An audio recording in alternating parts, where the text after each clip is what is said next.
దైవజనమా, ఉద్యోగ స్థలంలో సూటిపోటి మాటలు మాట్లాడే వాళ్ళు ఉంటారు. ఈ ఉద్యోగం కానీ ఆ ఉద్యోగం, ఆడకెళ్ళిన తర్వాత కూడా సూటిపోటి మాటలు మాట్లాడే వాళ్ళు ఉంటారు.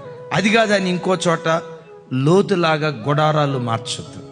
ప్రభా, ఎన్ని ఆటుపోట్లున్నా భరించే శక్తి నాకు దయచే, సహించే శక్తి నాకు దయచే, ఓర్చుకునే శక్తి నాకు దయచే, ఓపికతో నువ్వు అణిగుండు. చెప్పంటారా? ఎక్కడ అణచబడ్డావో అక్కడే లేవనెత్తటం దేవుడు ప్రారంభిస్తాడు. భర్త ఉన్మాది అయ్యాడా? పర్వాలేదురా తల్లి, అణిగుండు. ఉద్యోగ స్థలంలో నీ బాస్ టార్చర్ పెడుతున్నాడా? పర్వాలేదు, అణిగుండు.